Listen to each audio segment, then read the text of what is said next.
ऐसा ही प्यार करबौ बन के घरवाली फोनवा पर लव यू करो ही खाली।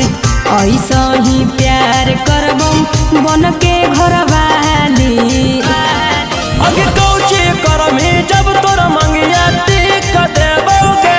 छौड़ा नीचला डबरिया तोरे लिख देबौ रे।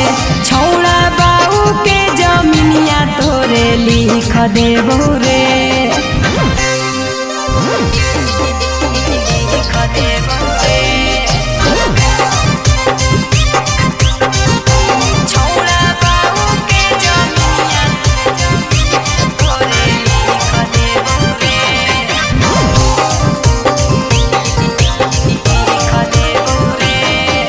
छौड़ी गे हमारा से करमी जब सदिया के तू कर के दे मिया जदिया।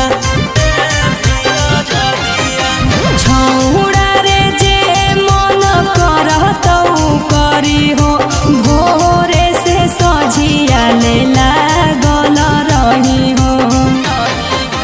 कैसे हो नेट पर हम सीख लेबोगे। छौड़ा नीचला डबरिया तोरे लिख देबौ रे। छौड़ा बाऊ के जमीनिया तोरे लिख देबौ रे।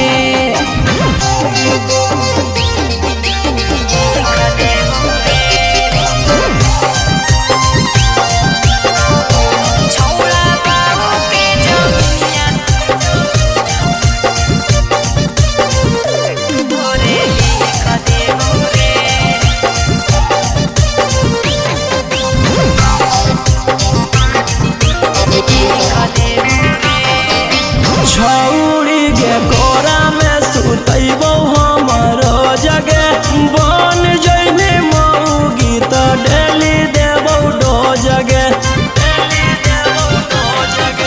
छौड़ा रे जब जब करतौ तोर मनवा करी हे इशारा खाली रोही रोशनवा।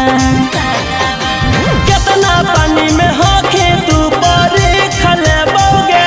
छौड़ा नीचला डबरिया तोरे लिख देबौ रे। छौड़ा बाऊ के जमीनिया तोरे लिख देबौ रे।